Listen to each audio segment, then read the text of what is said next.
যে আল্লাহ রাব্বুল আলামিন শেষ নবী প্রিয় নবী মুহাম্মদ রাসূলুল্লাহ সাল্লাল্লাহু আলাইহি ওয়াসাল্লামের মাধ্যমে অসংখ্য আদম সন্তানকে গুমরাহি ভ্রষ্টতার পথ থেকে, বিভ্রান্তি থেকে মুক্তির পথ দেখিয়েছেন। তাদের মধ্যে আমাদেরকে আল্লাহ যে তার রহমতে শামিল করেছেন, এই জন্য আল্লাহ রাব্বুল আলামিনের অসংখ্য শুকরিয়া আদায় করি, বলুন আলহামদুলিল্লাহ। আমাদের ধারাবাহিক আলোচনা সিরাতুন নবীর চলছে এই বছর 1441 হিজরিতে। আজকে 5ই রবিউল আউয়াল 1441 হিজরি।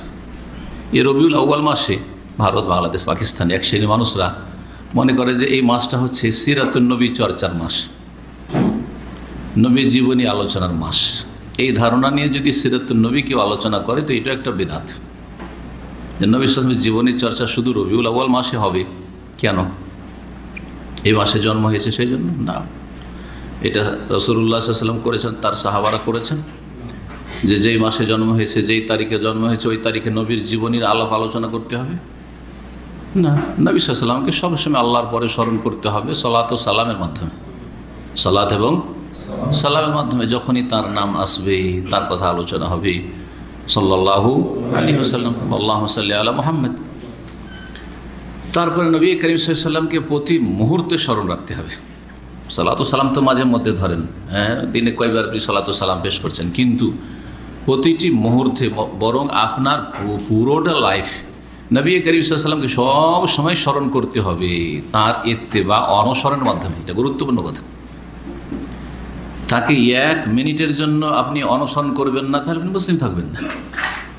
যদি আপনি সেটা অস্বীকার করেন অথবা এমন কিছু করেন যেটা কুফরিতে পৌঁছাচ্ছে, আর যদি সেটা কুফরিতে না পৌঁছায়, আপনি অস্বীকার নাও করেন, তারপর আপনি পথভ্রষ্ট, আপনি জান্নাতের পথ, জি আল্লাহ রাব্বুল রহমতের পথ, রাহমাতুল আলামিনের পথই হচ্ছে জান্নাতের পথ, সিরাতে মুস্তাকিম সেটি।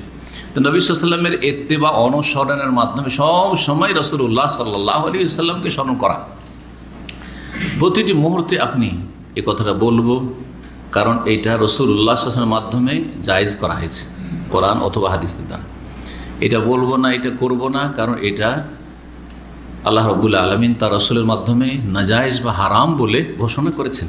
সব সময় রাসূলুল্লাহ সাল্লাল্লাহু আলাইহি ওয়াসাল্লামকে স্মরণ করা, তার ইত্তেবা বা অনুসরণের মাধ্যমে, সেটা সারা জীবন হইতে হবে। এটি হচ্ছে ওয়াবুদ রাব্বাকা হাত্তা ইয়াতিয়াকাল ইয়াকিন, তোমার মৃত্যু আসা পর্যন্ত রবের ইবাদত করতে থাকো। তো ইবাদত মানেই তো হচ্ছে এক আল্লাহর ইবাদত করা আর এক রাসূল সাল্লাল্লাহু আলাইহি ওয়াসাল্লামের তরিকায় জীবনযাপন করা, এটি হচ্ছে ইবাদত। তো এমনটা যেন না হয় যে আমরা অজান্তে এইরকম বেদাতে লিপ্ত হয় যে রবিউল আউয়াল মাসে নবীর জীবনী চর্চা করতে হবে, শিখতে হবে, শিখাইতে হবে, শুনতে হবে, শোনাইতে হবে। না না না, মোটেই না।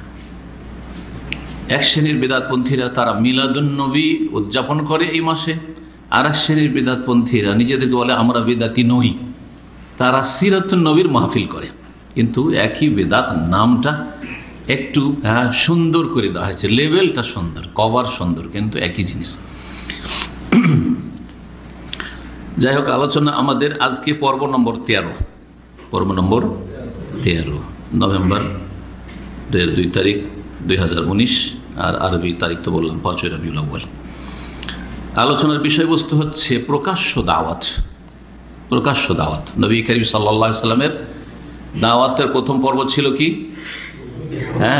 গোপনে দাওয়াত, গোপনে ইসলামের দিকে মানুষকে ডাকা। দাওয়াত দেওয়া মানে আহ্বান করা, ডাকা। আর ব্যক্তি পর্যায়ে মানুষকে ডাকা, কারণ গোপনে ডাকলে ব্যক্তি পর্যায়ে ডাকতে হবে, সমষ্টিগতভাবে একসাথে অনেক লোকে বলে তার গোপন থাকলো না। এটা কতদিন পর্যন্ত চলতে থাকে? 3 বছর পর্যন্ত নবী করিম সাল্লাল্লাহু আলাইহি ওয়াসাল্লামের নবুয়ত প্রাপ্তির পরে চলতে থাকে। তার মানে 40 বছর, 41, 42, 43 বছর। তারপরে 43 বছর বয়স, রাসূলুল্লাহ সাল্লাল্লাহু আলাইহি ওয়াসাল্লাম 44 বছর। তখন প্রকাশ্যে দাওয়াতের নির্দেশ পান আল্লাহর পক্ষ থেকে। নবী করিম সাল্লাল্লাহু আলাইহি ওয়াসাল্লাম নির্দেশ না পেয়ে কোনো কাজ করতেন না, একটি কদম বাড়াইতেন না। এটা হচ্ছে আসলে ইবাদতের জীবন। এটা হচ্ছে একজন আল্লাহর গোলাম, আল্লাহর বান্দার বৈশিষ্ট্য, যে আল্লাহর পক্ষ থেকে গ্রিন সিগন্যাল আসবে তাহলে সে পা উঠাবে, কথা বলবে। কথা বলা, কাজ করা তখনই যখন আল্লাহ অনুমতি দিবেন। জি, তো নবী করিম সাল্লাল্লাহু আলাইহি ওয়াসাল্লাম এইরকম ব্যক্তি জীবনের গোপন দাওয়াত 3 বছর দেওয়ার পরে দেখলেন যে বেশ কিছু লোক এই দাওয়াতে সাড়া দিয়েছে। ব্যক্তি পর্যায়ের দাওয়াতে, গোপন দাওয়াতে মাশাআল্লাহ বেশ কিছু লোক সাড়া দিয়েছে, দাওয়াতে ইসলাম কবুল করেছে। বেশ কিছু এমন ভালো মানুষ ছিল কুরাইশদের মধ্যে, যদি কুরাইশদের পক্ষ থেকে চরম বিরোধিতার সম্মুখীন হয়েছেন, তাদের নেতৃস্থানীয় ব্যক্তির অধিকাংশই বিরোধিতা করেছে এবং শত্রুতা প্রকাশ করেছে, কিন্তু বেশ কিছু ভালো মানুষ, ভালো প্রকৃতির মানুষ কুরাইশদের মধ্যেও ছিল যারা এই ডাকে সাড়া দেয়, তারাও ইসলাম গ্রহণ করে। তখন দেখলেন যে রাস্তাটা সুগম হয়েছে, এখন এই রাস্তায় আগে বাড়া যাবে, পরিবেশ অনুকূলে। এখন ওই সময় আল্লাহ রাব্বুল আলামিন সব কিছু জানছেন যে কখন কোনটা করলে এটা ইসলামের জন্য ভালো হবে, এটা মুসলিমদের জন্য ভালো হবে, এটা রাসূলুল্লাহ সাল্লাল্লাহু আলাইহি ওয়াসাল্লামের জন্য ভালো হবে, ইসলামী দাওয়াতের জন্য ভালো হবে। এটা আমাদের চাইতে বরং রাসূলুল্লাহ সাল্লাল্লাহু আলাইহি ওয়াসাল্লামের চাইতে, সাহাবায়ে কেরামদের চাইতে বেশি আল্লাহ জানছেন, তাই না? তো আল্লাহ রাব্বুল আলামিন আয়াত নাজিল করলেন, ওয়া আনজির আশিরাতাকাল আকরাবিন, হে নবী তুমি তোমার নিকট আত্মীয়দেরকে সতর্ক সাবধান করো।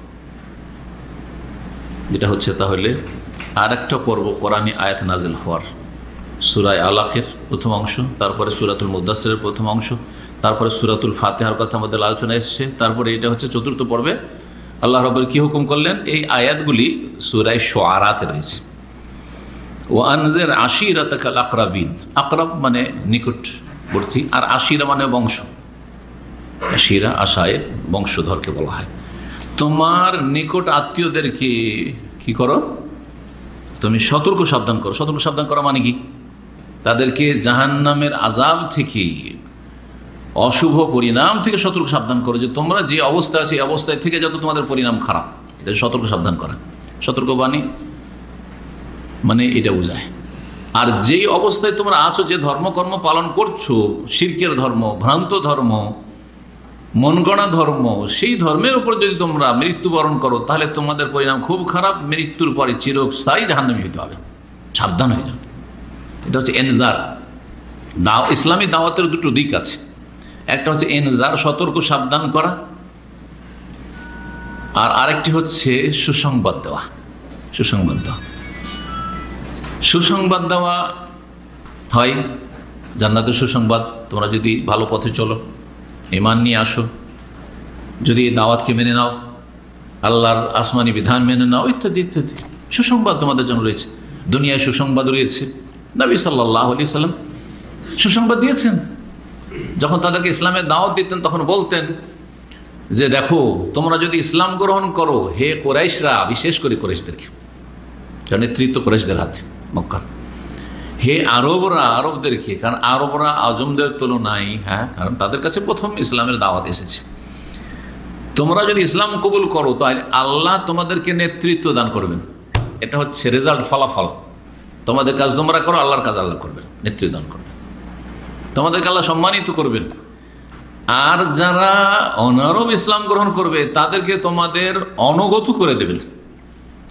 সুতরাং দেশের পর দেশ তোমরা জয়ী করবে, আর সেখানে ইসলামের প্রচার প্রসার হবে। আর তাই হইল, জি, পারস্য দেশে বিজয় লাভ হইল, তারপরে রোম দেশে ইসলাম পৌঁছিল, আর দ্রুত বেগে ইসলাম এমনভাবে আলহামদুলিল্লাহ ইসলামের প্রচার প্রসার হইল, ইসলামী দাওয়াতের যে পশ্চিম দিকে আফ্রিকার শেষ প্রান্ত পর্যন্ত, আর পূর্ব দিকে একেবারে চীন পর্যন্ত পৌঁছে গেল, জি, অল্প সময়ের ভিতরে।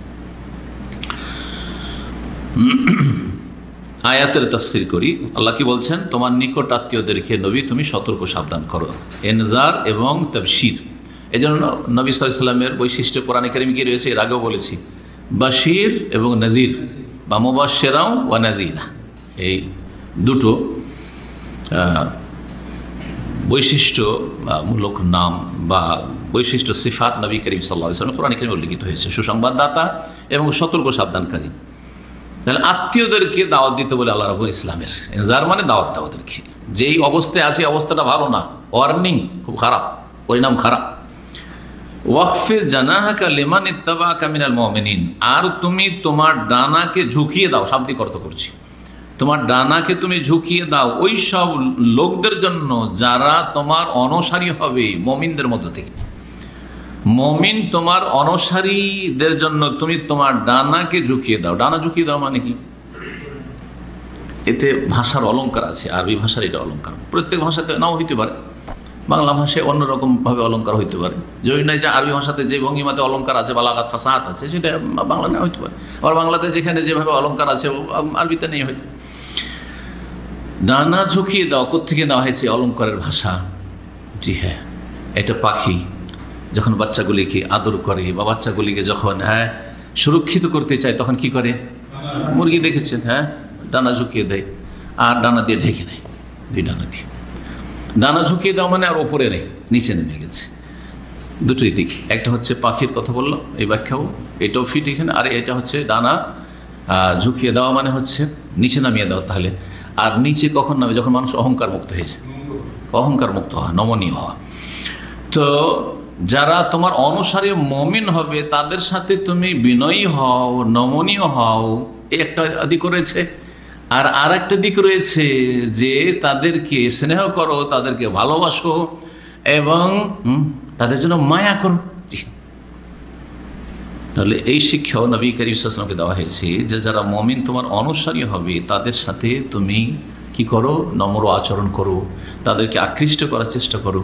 এবং এই নির্দেশ রাসূলুল্লাহ সাল্লাল্লাহু আলাইহি ওয়াসাল্লাম দিয়েছেন।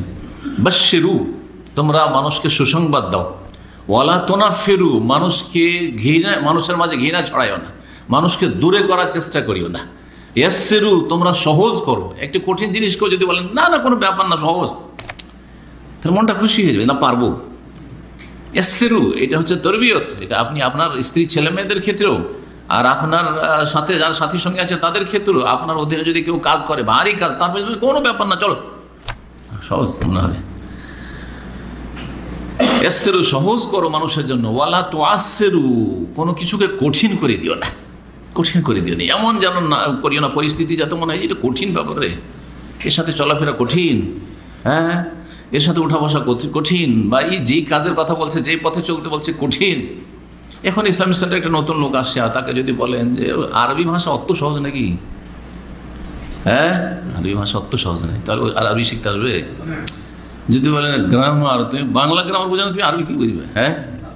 হাফিজাতি মোল্লাদের মতো যদি বলেন যে কোরআন আর হাদিস বুঝবে, আল্লাহ এবং রাসূলের কথা তুমি বুঝবে, আমরা 12 বছর 14 বছর মাদ্রাসা পড়েছি, দাওরা পড়েছি, আমি কামেল টাইটেল করেছি, তাও বুঝতে পারি না, তুমি কি বুঝবে? তাহলে আর আসবে কেউ বুঝতে? চেষ্টা করবে না। জি হ্যাঁ, যদিও নবী সাল্লাল্লাহু আলাইহি ওয়াসাল্লাম কথাগুলো অত্যন্ত ব্যাপক, কিন্তু এক দুটি উদাহরণ আমি দিলাম। সহজ করতে হবে, কঠিন নয়। মানুষকে সুসংবাদ দিতে হবে, মানে আকৃষ্ট করার চেষ্টা করতে, উৎসাহিত করতে হবে, ঘৃণা ছড়ায়ও না। ফাইন আসাউকা, তারপর যদি তারা নাফরমানি করে, তোমার বিরুদ্ধাচরণ করে, অবাধ্য হয়, অবাধ্য হতে পারে, কিছু লোক ভুল ত্রুটি করতে পারে, অবাধ্য হওয়া। আর একটা হচ্ছে যে অবাধ্য হওয়া হচ্ছে যে কেউ মানলই না, টোটালি মানলো না, সবাই মানবে জরুরি নয়, জি, আর সবাই ভালো হয়ে যাবে এটাও জরুরি নয়। ফাইন আসাউকা, হে নবী, তোমার সাথে যদি নাফরমানি করে বা বিরুদ্ধাচরণ করে, ফাকুল, তাহলে বলে দাও তুমি, ইন্নী বারিউ মিম্মা তা'মালুন, তোমাদের কাজকর্ম থেকে, তোমাদের কর্মকাণ্ড বা তোমাদের আমল থেকে যে তোমরা পাপের রাস্তা ধরছো, অন্যায় রাস্তা ধরছো বা শিরকের রাস্তা ছাড়ছো না, এইসব তোমাদের কর্মকাণ্ড থেকে আমি সম্পর্কহীন। বেরিয়ন মানে আমি সম্পর্কহীন, আমার কোনো সম্পর্ক নেই। তোমরা পাপ করবে, তোমরা বুঝবে, আমি পাপের সাথে নেই। রাসূলুল্লাহ সাল্লাল্লাহু আলাইহি ওয়াসাল্লামকে এই দিক নির্দেশনাগুলি দিলেন। তাহলে এই আয়াতে 3টি দিক নির্দেশনা আছে। একটা হচ্ছে আত্মীয়দেরকে দাওয়াত দাও, এখান থেকে শুরু করো, ঘর থেকে শুরু করো, পর থেকে না। এটা অত্যন্ত জরুরি।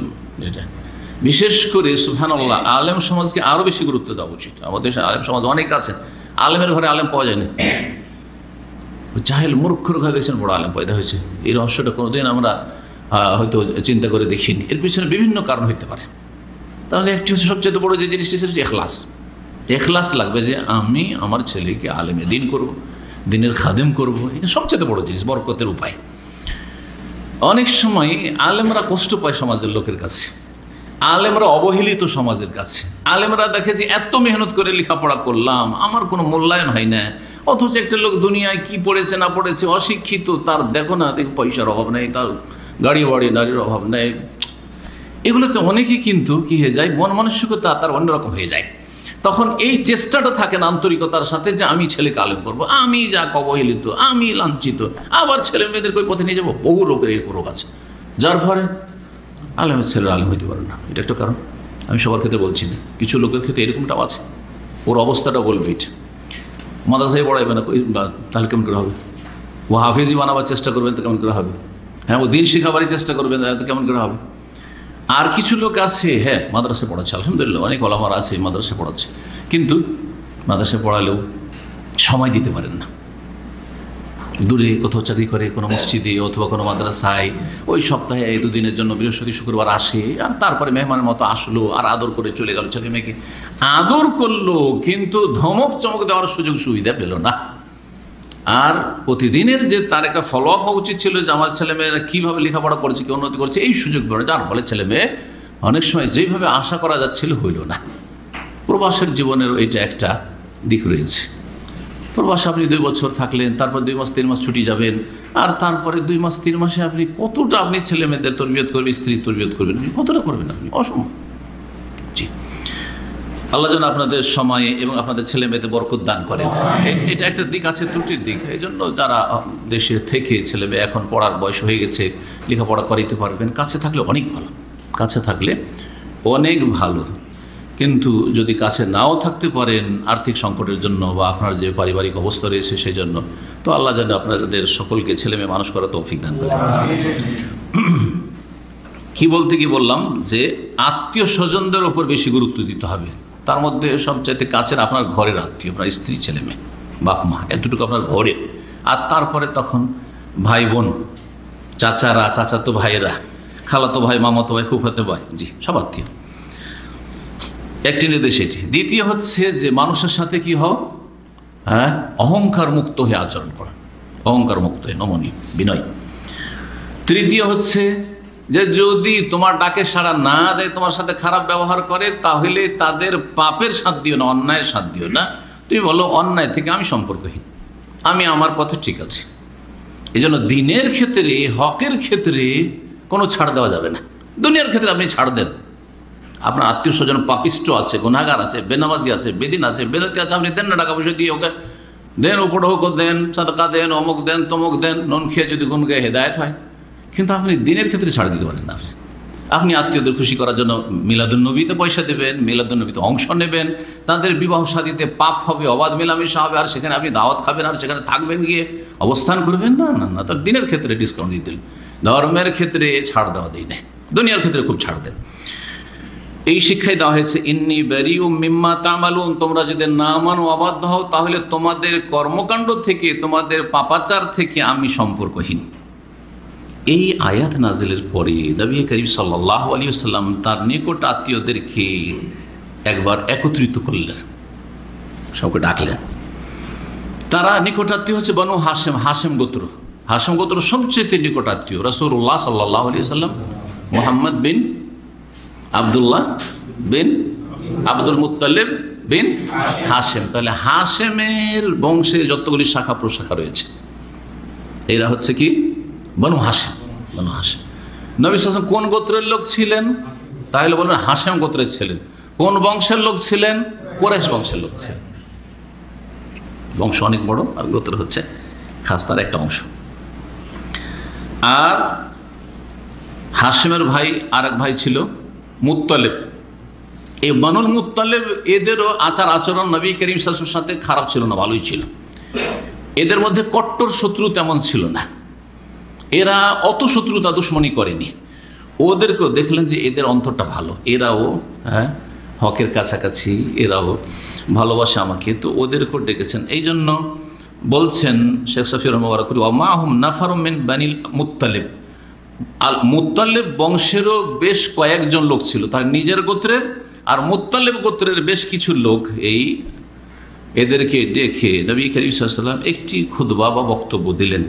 ফাকালা বাদ আলহামদি ওয়া শাহাদাতি তৌহিদ, আল্লাহর প্রশংসা করলেন এবং তৌহিদের সাক্ষ্য প্রদান করলেন, অর্থাৎ ইন্নাল হামদুলিল্লাহ নাহমাদুহু ওয়া নাস্তাঈনুহু, এটা হচ্ছে আল্লাহর প্রশংসা গুণগান করা।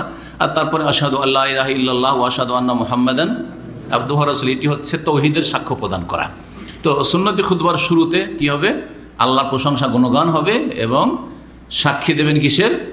তৌহিদের, আল্লাহর একত্বের সাক্ষ্য প্রদান করবেন, নবী করিম সাল্লাল্লাহু আলাইহি ওয়াসাল্লামের সালাতের সাক্ষ্য প্রদান করবেন। এই ক্ষেত্রে মনে রাখবেন যে প্রশংসার ক্ষেত্রে হাদিসে সুন্নতি খুতবায় বহু বচন আছে, এটা গুরুত্বপূর্ণ। খুতবার ভুল ভ্রান্তি সম্পর্কে সতর্কীকরণ।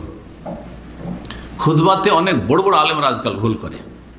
নিজে যদি বলে আমি বানিয়ে খুতবা পড়েছি তাহলে বলবো যে ঠিক আছে তোমার বানানো এটা, কিন্তু পড়ছে সে খুতবায় মাসনুনা, পড়ছে সে ওই খুতবাতুল হাজা সুন্নতি খুতবা, আর সুন্নতি খুতবার বাক্যগুলি নেই না সেখানে খেয়াল খুশি পড়ছে। অথচ বড় বড় আলেম বড় বড় বক্তা কিসের জন্য? যে ওই সূক্ষ্মভাবে তারা কোনো দিন গবেষণা করেনি বা তদন্ত করে দেখেনি যে এই শব্দগুলি এইভাবে হাদিসে কি এসেছে কিনা। যেমন আল্লাহ প্রশংসা গুণগানের ক্ষেত্রে ইন্নাল হামদালিল্লাহ, জি, নাহমাদুহু বহু বচন এসেছে, নাহমাদু বহু বচন, আহমাদু নাহমাদু। তাহলে প্রশংসার ক্ষেত্রে আমি একা প্রশংসা করছি কিন্তু আপনাদেরকে সাথে নিতে পারি, বহু বচন আমরা প্রশংসা করছি, অথচ আমি আপনাদেরকেও সাথে নিয়ে এলাম, আপনাদেরকে নিয়ে সবাই মিলে আমরা প্রশংসা করছি, গুণগান করছি। ওয়ানাস্তাইনহু সাহায্য কামনার ক্ষেত্রে আমরা সকলে সাহায্য কামনা করছি, অথচ আমি একাই বলছি, হয়তো ঠিক আছে খতিব একাই বলছে, এগুলো হাদিসে বহু বচন আছে। কিন্তু শাহাদাতের ক্ষেত্রে কোন হাদিসে নাশহাদু নেই। কি আছে? আশহাদু আল্লা ইলাহা ইল্লাল্লাহ ওয়া আশহাদু আন্না মুহাম্মাদান আবদুহু। আশহাদু এক বচন আছে, বড় বড় বক্তা শুরুতে খেয়াল করে শুনবেন কি বলে, ওয়া নাশহাদু আল্লা ইলাহা ইল্লাল্লাহ, সুর ধরে যে নাশহাদু দিলু, ওয়া নাশহাদু আন্না মুহাম্মাদান আবদুহু ওয়া রাসূলুহু। নাশহাদু মানে কি? আমরা সাক্ষী দিচ্ছি। সাক্ষী দেওয়া এমন একটা বিষয় যেটা আপনি আপনার কলবের মালিক, আর কলব থেকে হৃদয় থেকে সাক্ষী দেওয়া হয়। হৃদয় যেটা সত্য মনে করছেন সেটা যদি মুখে উচ্চারণ করেন তাহলে এটা হলো সাক্ষী। সুতরাং মানুষ যখন নিজের কলব ছাড়া অন্য কারো কলবের মালিক নয়, যে আপনি সাক্ষী দিচ্ছেন কি দিচ্ছেন না, আপনার সাক্ষীতে সততা আছে কি নেই, আপনার অন্তরে যে কথা আছে ওইটা মুখে বলছেন না, মুখে এক কথা বলছেন অন্তরে আর কিছু আছে, সুতরাং আপনাদের পক্ষ থেকে আমার সাক্ষী দেওয়ার কোনো অধিকার নেই। এই রহস্যর কারণে একটিও হাদিসে বহু বচন খুঁজে পাবেন না, আপনি বহু বচন খুঁজে পাবেন না। আমার এতগুলি বক্তব্য আছে, কোনো বক্তব্যে নাশহাদু পাবেন না, আপনি কোনো বক্তব্যে নাশহাদু পাবেন না, কারণ কোনো হাদিসে নাশহাদু বহু বচনে। কিন্তু নাহমাদুহু ওয়া নাস্তাইনুহু আছে। তারপরে বাড়াই যখন আসলো সতর্কীকরণ, তা আর একটা সতর্কীকরণ করি, সেটা হচ্ছে ওয়া নু'মিনু বিহি ওয়া নাতাওয়াক্কালু আলাইহি। এই দুটো শব্দ কোনো সহিহ হাদিসে নেই। তার প্রতি আমরা ঈমান রাখি এবং তার উপর আমরা ভরসা রাখি, অর্থ তো ঠিক, কিন্তু কোন হাদিসে খুঁজে পাবেন না সহিহ সনদে যে নু'মিনু বিহি ওয়া নাতাওয়াক্কালু আলাইহি। কিন্তু অনেক বক্তারাই এখানে অ্যাড করছে। তো এইটা যদি অ্যাড করে, তো এইটা অ্যাড করে তো ওইরকমই হলো যেমন আল্লাহ আল্লাহ কাসম তো আল্লাহ রিজকে কাফতার, তো যদি হাদিসটা কিন্তু এতটুকু হাদিস আছে। কিন্তু হানাফি ভাইরা যে ইফতারির দোয়া পড়ে আল্লাহ আল্লাহ কা সোম তো মাঝখানে বাড়ায়, অবেকা আমান্ত ও আলাইকে তাওয়াক্কাল তো মাঝখানে বাড়িয়ে দিল দুটো বাক্য, তারপর আল্লাহ রিজকে কাফতার তো, তারপরে একটা বাক্য কেউ কেউ বাড়ায়, হ্যাঁ বিরহমাতিকা ইয়া আরহামুর রাহিম। আপনার যদি এখানে নু'মিনু বিহি ওয়া নাতাওয়াক্কালু আলাইহি বাড়ানো জায়েজ হয় বক্তা সাহেব বা আলেম সাহেব, তাহলে ওদের এটাও জায়েজ।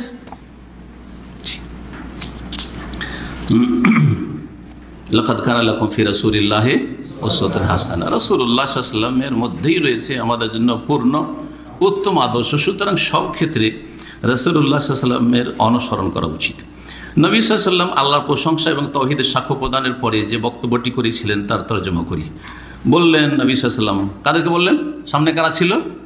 নিজের গোত্রের লোকেরা আর ওই মুত্তালিব যে বংশেরই যে এদের বেশ কিছু লোকেরা ছিল তাদের সামনে। ইন্নার রাইদা লা ইয়াকযিবু আহলাহু, নিঃসন্দেহে যেই ব্যক্তি মানুষকে দিক নির্দেশনা দিয়ে, রায়েদ মানে লিডার, রায়েদ মানে হচ্ছে লিডার, নেতৃত্ব দানকারী, কখনো নিজের পরিবারের লোককে বা পথ নির্দেশনা দানকারী যে রাস্তা দেখাচ্ছে সেই ব্যক্তি কখনো নিজের পরিবার পরিজনকে মিথ্যা বলতে পারে না।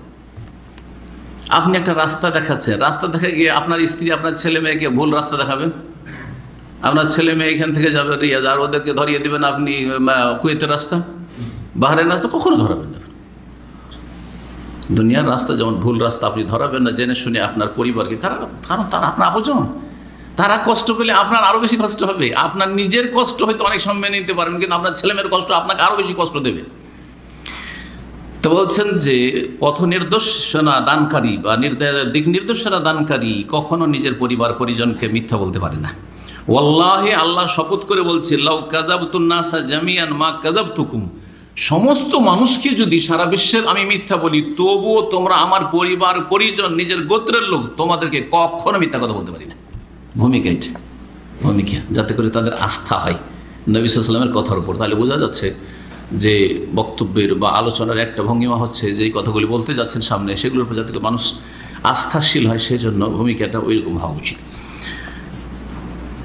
দুনিয়ার মানুষকে যদি আমি মিথ্যা বলি, সেটা হয়তো সম্ভব হইতে পারে, কিন্তু তোমাদেরকে কখনো মিথ্যা বলা সম্ভব নয়। ওয়ালাউ গারারতুন নাসা জামিয়ান মা গারারতুকুম, সারা বিশ্বের মানুষকে যদি আমি ধোঁকা দিই, প্রতারিত করি, তোমাদেরকে কখনো প্রতারিত করব না, তোমাদেরকে প্রতারণা দেব না। ওয়াল্লাহিল্লাযী লা ইলাহা ইল্লা হুয়া, সে আল্লাহর শপথ করে বলছি যার ছাড়া কোনো সত্য উপাস্য নেই। ইন্নী লা রাসূলুল্লাহ ইলাইকুম খাসসা ওয়া ইলান নাসি কাফা, নিশ্চয় আমি আল্লাহর রাসূল তোমাদের উদ্দেশ্যে, আল্লাহর পক্ষ থেকে তোমাদের উদ্দেশ্যে প্রেরিত, খাসসাতান বিশেষভাবে, বিশেষ করে আমাকে আল্লাহ পাঠিয়েছেন তোমাদের জন্য। হে কুরাইশরা, হে বনু হাশিম, হাশিম গোত্রের লোকেরা, হে আরবরা, তোমাদের জন্য খাস করে পাঠিয়েছেন। ওয়াইলান নাসে কাফা, আর তারপরে সারা বিশ্বের সমস্ত মানুষের জন্য আল্লাহ আমভাবে পাঠিয়েছেন। আরবি ভাষায় নবী পাঠাচ্ছেন, অন্য ভাষায় না। তারপরে মক্কাতুল মুকাররমে পাঠাচ্ছেন, কুরাইশ বংশে পাঠাচ্ছেন, আবার হাশেম গোত্রের মধ্য থেকে নবীকে আল্লাহ মনোনীত করছেন। তার মানে খাস করে এদের জন্য পাঠানো হচ্ছে। আর যেহেতু তার রিসালাত বা তার দাওয়াত সারা বিশ্বের সমস্ত মানুষের জন্য, সুতরাং বিশ্ব মানবতার উদ্দেশ্যে তিনি প্রেরিত হয়েছেন। যেমন কোরআনে কারীমের বেশ কিছু আয়াতের দলিল, তার মধ্যে একটি স্পষ্ট, ওমা আরসালনাকা ইল্লা কাফাতাল লিন্নাস, হে নবী তোমাকে পাঠিয়েছি সারা বিশ্বের সমস্ত মানুষের জন্য। অন্য আয়াতে রয়েছে ইল্লা রাহমাতাল লিল, ওমা আরসালনাকা ইল্লা রাহমাতাল লিল আলামিন, বিশ্ব জাহানের জন্য রহমত করি, সবার জন্য।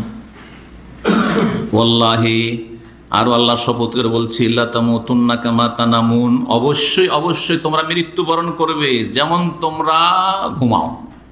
তোমাদের ঘুম যেমন নিশ্চিত, যে এখন জেগে আছো কিছুক্ষণ পর ঘুমাবে, এতে কোনো সন্দেহ নেই। যে জেগে আছে সে অবশ্যই রাত্রে ঘুমাবে, না হলে সকালে ঘুমাবে, এবং ঘুমাইতে হবে কিছুক্ষণ বা কয়েক ঘন্টার মধ্যে ঘুমাইতে হবে। ঠিক তেমনই তোমাদের মৃত্যু অবশ্যই আজকে জীবিত, কালকে মরবে, এতে কোনো সন্দেহ নেই। যেমন তোমার জাগ্রত অবস্থার পরে নিদ্রায় কোনো সন্দেহ নেই। সুবহানাল্লাহ, আমরা এটা কল্পনা করি না। অত সবাইকে মরতে হবে, আমাদের চোখের সামনে ডানে বামে থেকে সব চলে যাচ্ছে। কখন আপনাকে আমাকেও যেতে হবে, কিন্তু আমরা নিজের কথা ভাবি না, চিন্তা করি না, শুধু পরের কথাই ভাবছি। যতক্ষণ পর্যন্ত নিজে না যাবেন ততক্ষণ পর্যন্ত ভাববেন যে অন্যরাই যাচ্ছে, আমার অনেক সময় আছে। না, কোনো সময় আপনার হাতে নেই। ওয়ালা তুবআসুন্না কামা তাস্তাইকিজুন, আর তারপরে অবশ্যই অবশ্যই তোমরা পুনরুত্থিত হবে, তোমাদেরকে মৃত্যুর পরে কবর থেকে অবশ্যই উঠানো হবে। বাস মানে কামা তাস্তাইকিজুন, যেমন তোমরা ঘুম থেকে বা নিদ্রা থেকে জেগে উঠো। নিদ্রার পরে যেমন জাগ্রত হওয়া নিশ্চিত, যে যখন ঘুমিয়েছো তখন না মরে গেলে এক সময় ঘুম ভাঙবেই, যতই অলস হোক না কেন একসময় ঘুম ভাঙবে। আরে 10 ঘন্টা পর তো ভাঙবে, কিন্তু ঘুম ভাঙবে। কারো ঘুম কম, কারো ঘুম বেশি, কিন্তু ঘুম ভাঙবে। যেমন ঘুম ভাঙা নিশ্চিত ঘুমের পরে, তেমনি মৃত্যুর পরে পুনরুত্থান নিশ্চিত, আবার উঠানো হবে, এতে কোনো সন্দেহ নেই। ওয়ালা তুহাসাবুন্না বিমা তা'মালুন, আর তোমাদের কৃতকর্মের অবশ্যই অবশ্যই হিসাব নেওয়া হবে। ওয়ালা তুজজাউন্না বিল ইহসানি ইহসানা ওয়া বিসসুই সুআ, আর তোমরা যদি ভালো করো তো ভালো প্রতিদান অবশ্যই অবশ্যই দেওয়া হবে, আর মন্দ করলে মন্দ প্রতিদান অবশ্যই দেওয়া হবে। ভালোর বদলা ভালো দেওয়া হবে, আর মন্দের বদলা মন্দ দেওয়া হবে। জি, ভালোর বদলা ভালো, মানে আপনি ঈমান এবং সলেহাত নেক আমলের সাথে দুনিয়া থেকে বিদায় নিয়েছে, সুতরাং ভালো কি দেবেন? আল্লাহ জান্নাত দেবেন, সুখের জীবন দেবেন, নিয়ামতপূর্ণ জীবন দেবেন। আর যদি মন্দ করেন তাহলে আল্লাহর উপর কি দেবেন? মন্দ দেবেন, মানে জাহান্নামের শাস্তি দেবেন, আযাবের সম্মুখীন হইতে হবে। জি, জাহান্নাম, জি, পাপিষ্ঠদের জন্য মন্দ না, কারণ ওরা উচিত শাস্তি সেটা, কিন্তু মন্দ এই জন্য বলা হয়েছে তুমি মন্দ করেছো সেজন্য তার উচিত শাস্তি পেয়েছে, এই জন্য মন্দ বলা হয়েছে। কিন্তু আসলে ইনসাফ সুবিচারের দাবি হচ্ছে যে জাহান্নাম অবশ্যই থাকতে হবে। আল্লাহর সুবিচারের দাবি হচ্ছে যে সৎ লোকদেরকে যখন ভালো বদলা দেওয়া হবে, তো অসৎ লোকদেরকে তার শাস্তি অবশ্যই হইতে হবে, এটাই হচ্ছে ইনসাফ। সুতরাং আল্লাহ যদি জাহান্নাম না রাখতেন তাহলে সেটা হইতো না। সুবিচার কায়েম করার জন্য আল্লাহ জান্নাত এবং জাহান্নাম তৈরি করেছেন। ওয়া ইন্নাহাল জান্নাতু আবাদান আওয়ান নারু আবাদা, আর শুনে রাখো ভালো বদলা নিঃসন্দেহে সেটা হচ্ছে চিরস্থায়ী জান্নাত, আর মন্দ বদলা চিরস্থায়ী জাহান্নাম। জি, এই বক্তব্য শেষ হয়ে গেল রাসূলুল্লাহ বক্তব্য এত লম্বা ছিল না যেমন আমাদের বক্তব্য লম্বা, কত সংক্ষেপ বক্তব্য, কিন্তু কত কথা বললেন, তাই না? জি। আর নবী সাল্লাল্লাহু আলাইহি ওয়াসাল্লাম দাওয়াতের প্রথম দিকে কি ছিল? আল্লাহর প্রতি ঈমান, পরকালের প্রতি ঈমান, পুনরুত্থান সম্পর্কে সচেতন করা, এবং মানুষের এই জীবনটাই শেষ না, এই জীবনের পরে স্থায়ী জীবন রয়েছে, সেটা আসল হচ্ছে লক্ষ্য উদ্দেশ্য। সেই জীবনটাকে সুন্দর করার জন্য আল্লাহ এখানে পয়দা করেছেন। এটা হচ্ছে শুধু কর্মক্ষেত্র, এখানে কিছু কাজ করে ভালো হওয়ার জন্য এবং ভালো সুখ পাওয়ার জন্য প্রস্তুতি না। যেমন প্রবাসে আপনার সুখ পাওয়ার জন্য কয়েক বছর অনেক মেহনত করছেন, কিন্তু বড় সুখের আশায় যে দেশে গিয়ে একটু সুখ করব। ফাতাকাল্লামাল কওমু কালামান লাইয়িনান গায়রা আম্মিহি আবি লাহাব। নবী সাল্লাল্লাহু আলাইহি ওয়াসাল্লামের এই বক্তব্য শুনে যারাই ছিল আত্মীয় স্বজন এই আলোচনায় সবাই নম্র ভাষায় কথা বলল। রাসূলুল্লাহর সাথে সবাই নরম ভাষায় কথা বলল, নরম হওয়ার কথা, কারণ এত দরদ নিয়ে, এত অন্তরের ব্যথা নিয়ে এবং এত আবেগ নিয়ে আর এত ভালোবাসা মায়া নিয়ে এই কথাগুলি যে পেশ করেছে রাসূলুল্লাহ সাল্লাল্লাহু আলাইহি ওয়াসাল্লাম আত্মীয় স্বজনের কাছে, সবাই নরম হয়ে গেল, একমাত্র তার চাচা আবু লাহাব ছাড়া। কট্টর শত্রু এবং চরমপন্থী বদলোক, সে তার বক্তব্য শুনেন, তার খারাপ আচরণটা এবং তার বক্তব্য যে কত খারাপ। ফাইন্নাহু কাল, সে বলে উঠল, খুযু আলা ইয়াদাইহি, এই মুহাম্মাদের এক্ষুনি হাতকে ধরে থামিয়ে দাও। খুযু আলা ইয়াদাইহি ক্বাবলা আন তাজতামি আলাইহিল আরব, আরবরা তার চারপাশে একত্রিত হওয়ার আগে এক্ষুনি তার হাত ধরে থামিয়ে দাও। এক্ষুনি এর মুখ বন্ধ করো, এক্ষুনি থামা, নাহলে আরবরা সব মুসলিম হয়ে গেলে তোমাদের ঘরের এই ছেলে তোমাদের দুশমন হয়ে যাবে।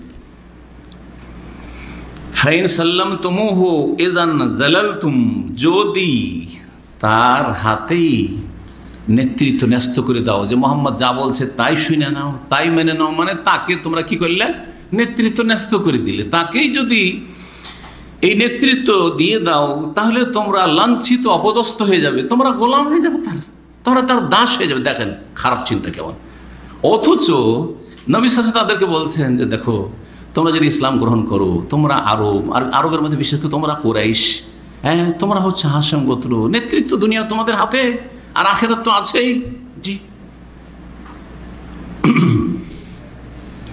ওয়াইন মানাতুমুহু, আর যদি তাকে তোমরা রক্ষা করো, তাহলে কুতিলতুম, যদি কুতিলতুম এখানে পড়া, ওয়াইন মানাতুমুহু, তাকে যদি রক্ষা করো, মানে তাকে রক্ষা করো, তার পাশে দাঁড়িয়ে তার সাপোর্ট করো, তাহলে তোমাদেরকে হত্যা করা হবে। এমন কিছু শত্রু পয়দা হয়ে যাবে যে মুহাম্মদের কারণে তোমাদেরকে খুন করা হবে। কেন? তার জন্য তোমরা আরব জাতির সাথে তোমরা দ্বন্দ্ব খরিদ করতে যাবে, আর তোমরা তাদের দুশমন হবে, আর তোমাদের বিরুদ্ধে কেউ লড়াই করুক না। এক্ষুনি একে থামাও এবং এর দাওয়াতকে বন্ধ করো। ফাকাল আবু তালেব বলে উঠলেন, ওয়াল্লাহি, আল্লাহর কসম করে বলছি, লা নামনা আন্নাহু মা বাকিনা, অবশ্যই তাকে রক্ষা করব যতদিন আমি বেঁচে থাকব, বা আমরা বেঁচে থাকব। আমি ইসলাম গ্রহণ করি আর না করি, তার কথা মানি আর না মানি, কিন্তু সে আমার ভাতিজা, তাকে ছোট থেকে আমি চিনি, সুতরাং তাকে অবশ্যই রক্ষা করব, অন্য দুশমনের হাতে তুলে দেব না যতদিন আমি বেঁচে থাকব। ওয়াকালা আইজান, এবং তার সাথে সাথে এই কথাও বললেন আবু তালিব, ইমজে লিমা উমিরতা বিহি, হে ভাতিজা, তোমাকে যে নির্দেশ দেওয়া হয়েছে বা তুমি যার জন্য আদিষ্ট হয়েছো, সেই পথে তুমি অবিচল থাকো, চলতে থাকো, তুমি তোমার কাজ করতে থাকো, তুমি তোমার কাজ। দেখেন তাহলে কত ইয়াকিনের সাথে বলছে যে আমার ভাতিজা ভালো মানুষ, আমার ভাতিজা যেই পথে আছে সেই পথটা মন্দ না, ভালো, কিন্তু হক নসিব হইল না গোঁড়ামির কারণে, অন্ধত্বের কারণে। এই জন্য গোঁড়া লোককে আল্লাহ হিদায়াত করবেন না। যেই ব্যক্তি দেমাগকে খুলবে না, বলছে কুলুবানা গুলফুন, আমার অন্তর ঢাকা আবৃত ইহুদিদের মতো, অথবা আমার দেমাগ ক্লোজড, আমি বন্ধ রেখেছি, আমি ঢুকতে দেবো না, ব্লাইন্ড, তাকে আল্লাহ হিদায়াত করবে না। সত্য গ্রহণে এটা একটা বড় বাধা। ফাওয়াল্লাহি, আল্লাহ শপথ করে বলছে, আবু তালেব বলছেন, লা আযালু আহুতুকা ওয়া আমনাউকা, সারা জীবন তোমাকে চারপাশ থেকে আমরা ঘিরে রাখবো এবং তোমার সুরক্ষার ব্যবস্থা করব, তোমার হেফাজত করবো, সারা জীবন তোমাকে রক্ষা করব দুশমন থেকে। তবে ভাতিজা শুনে নাও, গায়রা আন্না নাফসি লা তুতাওয়িনি আলা ফিরাকি দ্বীনি আব্দুল মুত্তালিব, তবে আমার মন চাই না যে আমার বাবা আব্দুল মুত্তালিবের ধর্ম ছেড়ে আমি মরি, এটা চাই না। তোমার সব করব, আর তোমাকে যা আদেশ করছে রব তুমি করতে থাকো, এত কথা বলছেন। কিন্তু আমি চাই না যে আমার বাবা আব্দুল মুত্তালিবের দিন ছেড়ে আমি মারা যাব, এটা আমার মন চাই না, মন থেকে মেনে নিতে পারি না। যারা অন্ধ, যারা গোঁড়া, তাদের অবস্থা এরকম, বুঝার পরে বলছে কথা ঠিক, তবে এটা মেনে নিতে পারি না, সম্ভব না, এটা সমাজ এটা মেনে নিবে না। জি হ্যাঁ, এই সমাজে এটা চলবে না, কথা সব ঠিক কিন্তু এখানে ওই সব চলবে না, ওইটা সৌদি আরবে চলবে। জি হ্যাঁ, এই ছিল একটা পর্ব রাসূলুল্লাহ সাল্লাল্লাহু আলাইহি ওয়াসাল্লামের দাওয়াতের, প্রকাশ্যে দাওয়াত শুরু হইল আত্মীয় স্বজনদের মধ্যে। তারপরে সাফা পর্বতের ওপর উঠিয়ে দাওয়াত, আর একটা পর্ব। এই কয়েকদিনের মধ্যেই আরো আয়াত নাযিল হলো, ফাসদা বিমা তুমার ওয়া আরিজ আনিল মুশরিকিন, ফাসদা বিমা তুমার ওয়া আরিজ আনিল মুশরিকিন। আল্লাহ বলছেন যে হে নবী, তুমি যার জন্য আদিষ্ট হয়েছো সেটা প্রকাশ্যে ঘোষণা করো। সাদা ইয়াসদাও মানে খোলাখুলি বলা, প্রকাশ্যে বলা, নির্দ্বিধায় বলা। তুমি যার জন্য আদিষ্ট হয়েছে বা তোমাকে যেই কাজের আদেশ করা, কি কাজের আদেশ করা হয়েছে? কুম ফাআনজির, দাঁড়াও আর মানুষকে সতর্ক করতে লাগো, মানুষকে ইসলামের দাওয়াত দিতে লাগো, লা ইলাহা ইল্লাল্লাহ তাওহীদের দাওয়াত দাও, জি ঈমানের দিকে দাওয়াত দাও। যা তোমাকে আদেশ করা হয়েছে সেটা কি করো? প্রকাশ্যে ঘোষণা করো। আল্লাহ এখন প্রকাশ করে দিতে বললেন, এর মাধ্যমে একবার আল্লাহর হুকুম যে এখন আর লুকিয়ে টুকিয়ে না, হ্যাঁ লুকাবার চেষ্টা করবে না, প্রকাশ্যে যেখানেই পাবো। ওয়া আরিজ আনিল মুশরিকিন, তো একটা হুকুম হয়ে গেল যে প্রকাশ্যে দাওয়াত দাও শুরু করো। দ্বিতীয় হুকুম হচ্ছে যখন প্রকাশ্যে দাওয়াত দেবে তখন যে মুশরিক কিছু কট্টরপন্থী আছে তারা বিরোধিতা করবে, ওদেরকে এড়িয়ে চলো। ওয়া আরিজ আনিল মুশরিকিন, মুশরিকদের থেকে, বৌদ্ধবাদীদের থেকে তুমি মুখ ফিরিয়ে নাও বা বিমুখ হয়ে যাও বা তাদেরকে এড়িয়ে চলা। এড়িয়ে চলা মানে এখানে বা উপেক্ষা করা, আর এরাজ মানে এই বাংলা এই সবগুলি শব্দ দিয়ে অর্থ করা যেতে পারে। এরাজ মানে উপেক্ষা করা, এরাজ মানে বিমুখ হওয়া, এরাজ মানে হচ্ছে এড়িয়ে চলা। তারা কে কি বলছে, কে কি মন্তব্য করছে, আর কে কি রিয়াকশন দেখাচ্ছে, ওগুলোর পরে করি না, ওগুলোকে এড়িয়ে চলো, তুমি বেপরোয়া হয়ে তুমি তোমার কাজ করো। এতটুকু এখানে উল্লেখ করেছেন সে, কিন্তু তার পরের আয়াতটা অত্যন্ত গুরুত্বপূর্ণ, এই আলোচনার সাথে সম্পর্কিত। ইন্না কাফাইনাকাল মুস্তাহজিইন, নিশ্চয়ই যারা উপহাসকারী তাদের জন্য আমি তোমার হেফাজতের জন্য যথেষ্ট। ইন্না কাফাইনাকা, আমি তোমার সুরক্ষার জন্য যথেষ্ট, মুস্তাহজিইন, উপহাসকারীদের থেকে। যারা ঠাট্টা উপহাস করবে, তোমাকে নিয়ে ব্যঙ্গও করবে, তাদের অনিষ্ট থেকে তোমাকে রক্ষা করার জন্য আমি আল্লাহ যথেষ্ট। কত বড় আল্লাহর পক্ষ থেকে, চিন্তা করেন, নিশ্চয়তা দান নবী করিম সাল্লাল্লাহু আলাইহি সাল্লামকে। যখন আল্লাহর পথে মানুষ লেগে যায় তখন আল্লাহ এইভাবে সাহায্য করেন। আম্বিয়া ছাড়া অন্যদের কাছে ওহি অবশ্যই আসবে না, কিন্তু হক কথাকে হক যখন আপনি ইয়াকিন করেছেন আর হক কথাকে প্রতিষ্ঠা করার চেষ্টা করবেন, আর হকের ওপর যখন আপনি অবিচল থাকবেন, আর হকটাকে মানুষের কাছে উত্তম পন্থায় যখন তুলে ধরার চেষ্টা করবেন, হেফাজত করি আল্লাহ। জি, আল্লাহ যথেষ্ট। আল্লাহ ডিফেন্স করার জন্য বসে আছেন। অন্য আয়াতে ডিফেন্সের শব্দটি ব্যবহৃত হয়েছে, ইন্নাল্লাহ ইউদাফিউ আনিল্লাযিনা, সূরাতুল হাজ আল্লাহ বলেছেন, নিশ্চয়ই যারা মুমিন তাদের পক্ষে আল্লাহ কি করেন? প্রতিরক্ষার ব্যবস্থা করেন, ডিফেন্সের ব্যবস্থা করেন। আপনাকে গালের বদল মানে প্রতিবাদ করার দরকার নেই। সহিদের লোক গাল খাচ্ছেন, সহিদার আলেম গাল খাচ্ছেন, আপনাকে গালের বদলা দিতে হবে অথবা গালের জন্য রিয়াকশন দেখাইতে হবে? না না না, দরকার নেই, আল্লাহ যথেষ্ট আছে। আল্লাহর ফেরেশতারা আল্লাহ লাগিয়ে রেখেছেন আপনার ডিফেন্স করার জন্য, আপনার হেফাজতের জন্য, এবং তাদের অনিষ্টকে তাদের দিকে ফিরিয়ে দেওয়ার জন্য, তাদের অনিষ্ট দিয়ে তাদেরকে ধ্বংস করার জন্য, তাদের পাপ দিয়ে সীমালঙ্ঘন বাড়াবাড়ি দিয়ে তাদেরকে সর্বনাশ করার জন্য আল্লাহ যথেষ্ট। জি, তো এই বিষয়গুলি যারা দাওয়াতের কাজ করবেন অত্যন্ত একিনের সাথে বিশ্বাস করতে হবে, তাহলে আপনি দাওয়াতের কাজ করতে পারেন। না হলে যখন দেখবেন প্রতিকূল অবস্থা তখন দুর্বল হয়ে পড়বেন, মুখ বন্ধ করে দেবেন যে যা করবি কর, গা আদা খাবি স্বাদ পাবি, আমি আমার কাজ করি। না না, এরকম না, আপনি দাওয়াত দিতে থাকেন, দাওয়াত দিতে থাকেন, কিন্তু হেকমা অবশ্যই, হেকমা অত্যন্ত জরুরি। কিন্তু দাওয়াত দিয়ে হেকমা মানে লুকিয়ে রাখা নয়। আমি সবসময় বলি হেকমা মানে লুকিয়ে রাখা নয়, কিন্তু হেকমা মানে কোনটা কখন বলতে হবে। সব কথা সব সময় বলা যায় না, আর সব কথা সব জায়গায় বলা যায় না, আর সবাইকে বলা যায় না। আর যেটা বেশি গুরুত্বপূর্ণ সেটা বাদ দিয়ে গুরুত্বপূর্ণ বলা যায় না, যেটা বেশি গুরুত্বপূর্ণ সেটা আগে বলতে হবে। এই সবগুলির নাম হচ্ছে হিকমত। ইন্নাকা ফাইনাকাল মুস্তাহজিন। সুতরাং আজকাল যে নবী করিম সাল্লাল্লাহু আলাইহি সাল্লামকে নিয়ে ব্যঙ্গ করা হচ্ছে অথবা নবী সাল্লাম গালমন্দ করা হচ্ছে, এর জন্য বিশাল বিশাল মিছিল করলেন, আর সে পত্রপত্রিকা আর মিডিয়াতে একবারে ভরপুর হয়ে গেল, এই ঘটছে সেই ঘটছে। আর যেই মূর্খকে, যেই জালেমকে, যে সীমালঙ্ঘন করি কাফেরকে অথবা মুনাফিককে কেউ চিনত না, সারা বিশ্ব চেনে গেল। সারা বিশ্বের লোক তাকে একটা ভিসা দিত না, সারা বিশ্বে তার জন্য ভিসা খুলে গেল, তার জন্য গ্রিন কার্ড রেডি হয়ে গেল, তার জন্য সুরক্ষার ব্যবস্থা হয়ে গেল, তার জন্য আপনার নিজের প্রশাসনই তার প্রোটেকশন দেওয়ার জন্য, তার সুরক্ষার জন্য নিয়োজিত।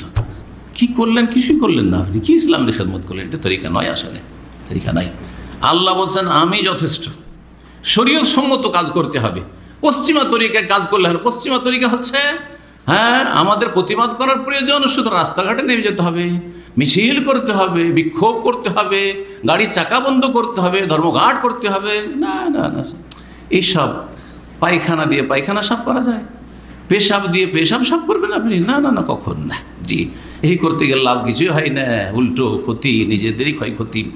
যদি এসব বিষয়গুলি মানুষকে বলা যায় তো বলবে যে এরা দেখো, এরা হয়তো ইসলামেরই দুশমন, উল্টাও ইসলামের দুশমন বানিয়ে দেবেন। কিন্তু আপনাদের কল্যাণের জন্য বলছি যে এ দিয়ে কিছু লাভ করে দেন, ইসলামের লাভ করে দেননি, জাতিরও লাভ করেননি, বরং অনেকগুলি লোক হতাহত হয়েছে, এর বেশি কিছুই পাননি। সারা বিশ্বের যে কোনো অবস্থার কথা বলছি আমি। আল্লাহ যথেষ্ট, ইন্নাকা ফাইনাকাল। আমি আপনি যতটা করতে পারবো করবো। যেই কাজগুলি করতে পারবো সেটা হচ্ছে নবী করিম সাল্লাল্লাহু আলাইহি সাল্লামের নিয়ে আসা দিনকে আল্লাহর জমিনে শক্তিশালী করার চেষ্টা করব। সেটা বিক্ষোভ মিছিল করে নয়। তাদের ঘরে ঘরে ইসলামকে ঢুকিয়ে দেবো, তাদের ঘরে ঘরে সুন্নতকে ঢুকিয়ে দেবো, তাদের ঘরে ঘরে তাওহীদকে ঢুকিয়ে দেবো, তাদের ঘর থেকে শিরক আর বিদআতকে বিতাড়িত করবো, নির্মূল করব। হ্যাঁ, জি হ্যাঁ, তাদের পায়ের তলা থেকে মাটি টানবো, তাদেরকে কুণ্ঠাসা করার চেষ্টা করব। এগুলো করেন আপনি, এগুলো করেন। দিনের দাওয়াতের কাজের মাধ্যমে সেটা হইতে পারে। ফাসদা বিমা তুমার আয়াত গুরুত্বপূর্ণ, যারা মুখস্থ করতে পারবেন মুখস্থ। ফাসদা বিমা তুমার ওয়া আরিজ আনিল মুশরিকিন ইন্নাকা ফাইনাকাল মুস্তাহজিন, সূরাতুল হিজর। যদি কারো কাছে কোরআন থাকে আয়াত নাম্বারটা একটু দেখেন তো, দেন কাউকে। হ্যাঁ, আয়াত মাশাআল্লাহ। ফাসদা বিমা তুমার ওয়া আরিজ আনিল মুশরিকিন 94, আর ইন্নাকা ফাইনাকাল মুস্তাহজিন সূরাতুল হিজর। জি হ্যাঁ, এই আয়াত যখন নাযিল হলো তাহলে আল্লাহর হুকুম কি হলো? যে প্রকাশ্যে দাওয়াত দাও, আর তারপরে মুশরিকরা যে বিরোধিতা করবে এতে তুমি থেমে যেও না, তাদেরকে এড়িয়ে চলো, পরোয়া করিও না। 3 নম্বর হচ্ছে যে তুমি যখন এই প্রকাশ্যে দাওয়াত দিতে যাবে তখন প্রতিহত করার চেষ্টা করবে, তোমার ক্ষয়ক্ষতির চেষ্টা করবে, তোমার সাথী সঙ্গীদেরকে কষ্ট দেওয়ার চেষ্টা করবে। ইন্নাকা ফাইনাকাল মুস্তাহজিন, যারা তোমাকে নিয়ে উপহাস করবে, তোমার সাথী সঙ্গীদেরকে উপহাস করবে, আর তা জুলম অত্যাচার করবে, বাড়াবাড়ি করবে, ওদের অনিষ্টকে দূরে সরাবার জন্য এবং তোমাদের হেফাজতের জন্য, আর তাদের অনিষ্ট দিয়ে তাদেরকে ধ্বংস করার জন্য আমি আল্লাহ যথেষ্ট। ইন্নাকা ফাইনাকাল মুস্তাহজিন। এই আয়াতগুলি নাযিল হওয়ার পরে রাসূলুল্লাহ সাল্লাল্লাহু আলাইহি ওয়াসাল্লাম সাফা পর্বতের উপর একদিন চাপলেন। ফাআলা আলাহা হাজারান, একবারে সবচেয়ে উঁচা জায়গায় যে পাথরটি আছে চূড়ার উপরে চললেন। সুম্মা হাতিফা ইয়া সাবাহ, তারপরে চিৎকার করে উচ্চ স্বরে বলে ইয়া সাবাহা, হে মানুষরা, তোমাদের ওপর ভোরে ভোরে আক্রমণ হতে যাচ্ছে। আরবরা গোত্রীয় নেতৃত্ব ছিল, প্রশাসনের ব্যবস্থা নেই, হ্যাঁ, না সেনাবাহিনী না যোদ্ধা, কিছু নেই। তাদের মধ্যে গোত্রীয় দ্বন্দ্ব যখন তখন লেগে থাকে, এক বংশের আরেক বংশের সাথে দ্বন্দ্ব, লড়াই, হ্যাঁ, যে যাকে পায় মারে, খুন করে, এই ছিল আরবের অবস্থা তখন। এতেও আল্লাহর বড় হিকমত আছে, কারণ তখন যদি বড় একটা শক্তিশালী প্রশাসন থাকতো, পারস্য দেশের মতো বা রোমান দেশের মতো, তাহলে ইসলামের দাওয়াত শুরুতে ওখানে শেষ করে দিত, ধরে নিয়ে জেলে ঢুকিয়ে দিয়ে ওখানে ফাঁসিতে চড়িয়ে দিয়ে শেষ, তাই না? গোত্রীয় নেতৃত্বে ফায়দা এটা হলো যে গোত্রের লোকেরা যদি পাশে থাকলো, হ্যাঁ, একটা দল আছে সাথে, নিজের গোত্রের লোকেরা দুশ্মনী করছে, অন্য গোত্রের লোক পাশে দাঁড়িয়ে গেল। হ্যাঁ, এমন কোনো প্রশাসন নেই শক্তিশালী যে এই কয়েকশো লোক আছে মুহাম্মদের সাথে সাল্লাল্লাহু আলাইহি ওয়াসাল্লাম, তাদের সবগুলিকে বন্দী করো, সবগুলিকে জবাই করতে কোনো ক্ষমতা নেই।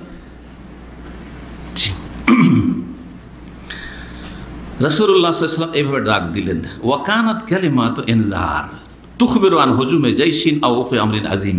আরবরা যখন কোনো দুশ্মনের হামলার আশঙ্কা করত বা বুঝতে পারতো যে দুশ্মন হামলা করতে যাচ্ছে কোনো জনপদের ওপর, কোনো শহর বা গ্রামের ওপর, তখন উঁচা জায়গায় উঠতো, উঠার পরে চিৎকার করে বলতো, কারণ উঁচা জায়গা থেকে বললে আর চিৎকার করে বললে দূর দূর পর্যন্ত আওয়াজটা পৌঁছবে, যে তোমরা সাবধান হয়ে যাও, সতর্ক হয়ে যাও, দুশ্মন তোমাদের উপর আক্রমণ করতে যাচ্ছে। আর সাধারণত এই আক্রমণটা ভোরের অন্ধকারে হইতো।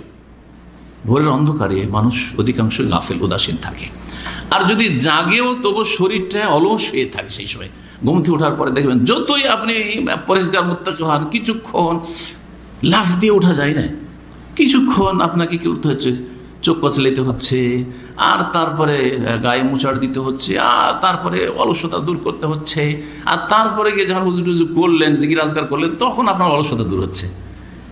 কিন্তু রাত্রে জেগে আছেন, রাত 12টার সময় যদি দুশ্মন আক্রমণ করে, অনেকে জেগে আছে, অনেকে জেগে আছে।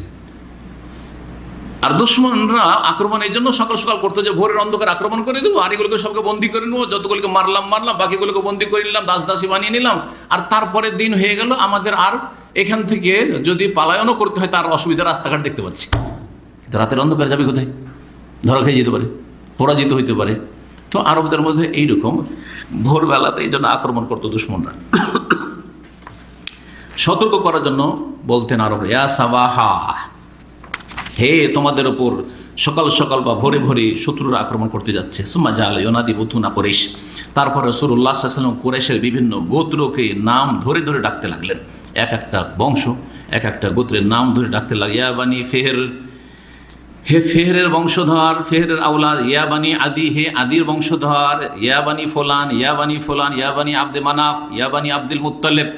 এই বলে এক একটা গোত্রের নাম ধরে ডাকতে লাগলেন রাসূলুল্লাহ সাল্লাল্লাহু আলাইহি ওয়াসাল্লাম। ফালাম্মা সানু, সবাই যখন শুনতে পেল যে আমাদের সবাইকে ডাকছে, কালু, তখন লোকেরা একে অপরকে জিজ্ঞেস করতে লাগলো, মান হাযাল্লাযী ইয়াহতিফ, কে এইভাবে চিৎকার করে ডাকছে, কে এরকম চিৎকার করে ডাকছে সকাল সকাল? কালু মুহাম্মদ, তখন লোকেরা বলতো মুহাম্মদ ডাকছে।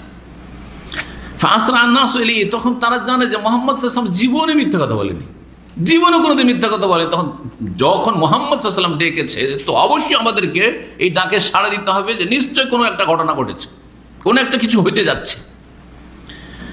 হাত্তা ইন্নার রাজুল ইযা লাম ইস্তাতি ইয়াখরুজা ইলাইহি আরসালা রাসূল লিয়ানজুরা মা হুয়া। প্রত্যেকে যার কানে আওয়াজ পৌঁছেছে সবাই ছুটে আসার চেষ্টা করেছে। কেউ যদি বেশি ব্যস্ত থেকেছে যে আমি খুব জরুরি এমার্জেন্সি কাজে আছি, যেতে পারবো না, তখন আরেকজনকে বলছে যে যা তো রে, দেখে আই তো, হ্যাঁ যাও তো, কি জন্য ডাকলো, দৌড় দিয়ে যাও, আর আমাকে তাড়াতাড়ি খবর দিও, কারণ দুশমনের ভয় আছে। সবাই যখন একত্রিত হয়ে গেল, এসে রাসূলুল্লাহ সাল্লাল্লাহু আলাইহি ওয়াসাল্লাম সাফা পাহাড়ের ওপর থেকে বলে, আর আইতাকুম, আচ্ছা তোমরা বলো তো, লাউ আখবারতুকুম আন্না খাইলান বিল ওয়াদি বিসাফি হাযাল জাবাল তুরিদু আন তুগীরা আলাইকুম আকুনতুম মুসাদ্দিকিয়া। তোমাদেরকে যদি বলি যে এক্ষুনি এই উপত্যকা থেকে, উপত্যকা দুই পাহাড়ের মাঝখানে যে নিচু জায়গা থাকে যেখান দিয়ে মানুষ সাধারণত চলাফেরা করে, পাহাড়ের উপর তো সবসময় চলাফেরা করতে পারে না, তো দুই পাহাড়ের মাঝখান দিয়ে যে নিচু স্থান থাকে সেটা দিয়ে বৃষ্টি বর্ষার সময়, বন্যার সময় পানিও প্রবাহিত হয়, আর যখন শুকিয়ে থাকে মানুষ চলাচল করে। ওয়াদি মানে উপত্যকা, সংকীর্ণ মাঠ, যেটা আমাদের দেশের ভাষায়, অথবা ঘাটি পাহাড়ের।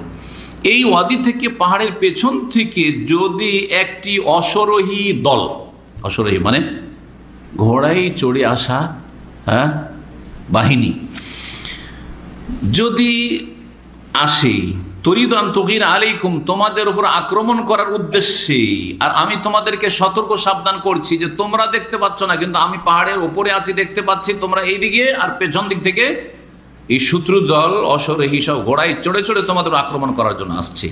সেই যুগে উটের পিঠেও লড়াই হতো, আর পায়ে হেঁটেও লড়াই হতো, আর ঘোড়ার পিঠেও লড়াই হতো। কিন্তু ঘোড়ার পিঠে যে লড়াই করতো ওটা ছিল বেশি শক্তিশালী যোদ্ধা, কারণ ঘোড়ার স্পিড বেশি, ঘোড়া এই কাজে যেই ভূমিকা রাখতে পারবে সেটা উট দিয়ে সম্ভব না, সেটা পায়ে খালি মানে পায়ে চলা অবস্থায় অথবা পদাতিক বাহিনীর পক্ষে সম্ভব নয়। এই জন্য অশ্বারোহীর খুব সেই সময় মূল্য ছিল। কালুর নাম, তোমরা কি বিশ্বাস করবে আমার কথা? রাসূলুল্লাহ বললেন।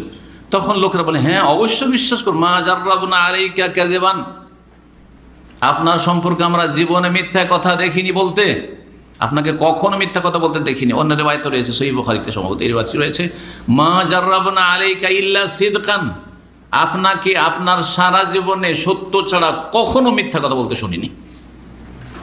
মা জাররাবনা আলাইকা ইল্লা সিদকান, এখানে এসছে, দুটো বাক্যে এসছে।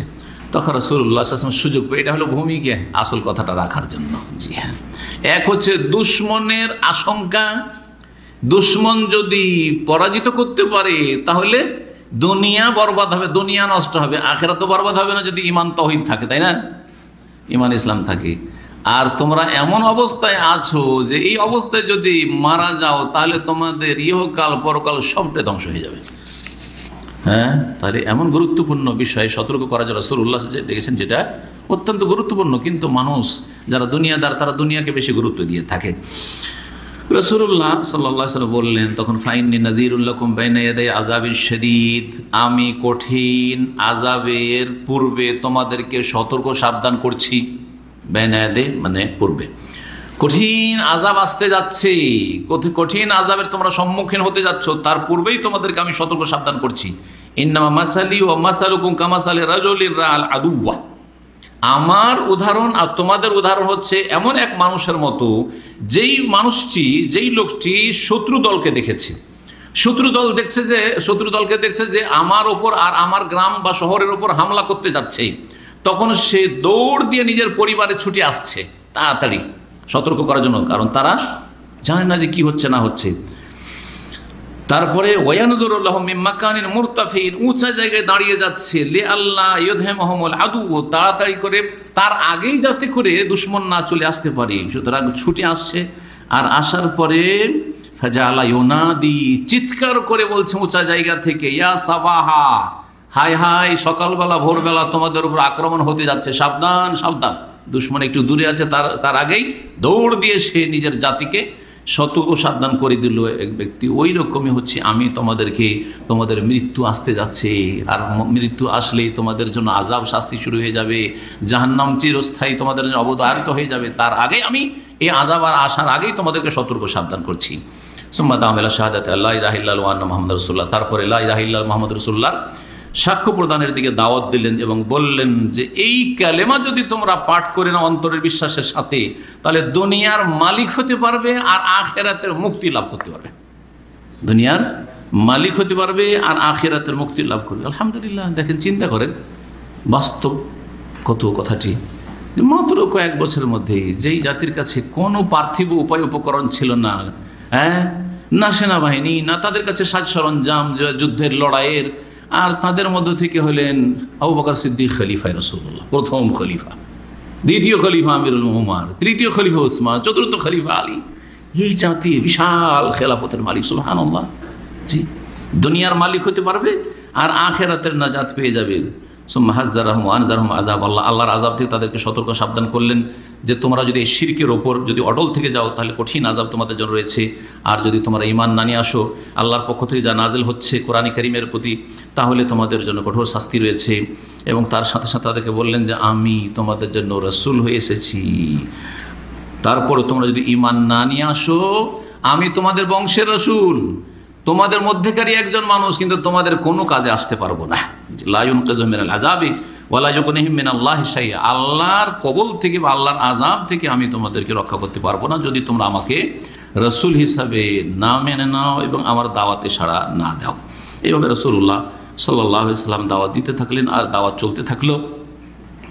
আজকের আলোচনা এখানেই শেষ করি, আর বাকি ইনশাআল্লাহ তাআলা এই আলোচনার সাথে সংশ্লিষ্ট আরও আলোচনা বাকি আছে, যেটা পুরা করলে অনেক সময় লেগে যাবে। সুতরাং ইনশাআল্লাহ তাআলা আগামী সপ্তাহে সেটা পুরা করার চেষ্টা করবো। আল্লাহ যেন তৌফিক দান করেন। জাযাকুমুল্লাহ খাইর, আল্লাহ আপনাদের ভালো করুক এবং আল্লাহ রাব্বুল আলামিন আমাদের সকলকে নবী মুহাম্মদ রাসূলুল্লাহ সাল্লাল্লাহু আলাইহি ওয়াসাল্লামের সত্যিকার অনুসারী হওয়ার তৌফিক দান করুক। আল্লাহ যেন গুমরাহির পথ থেকে, বিদআতের পথ থেকে, পাপের পথ থেকে আর আযাবের পথ থেকে আমাদেরকে হেফাজত করেন।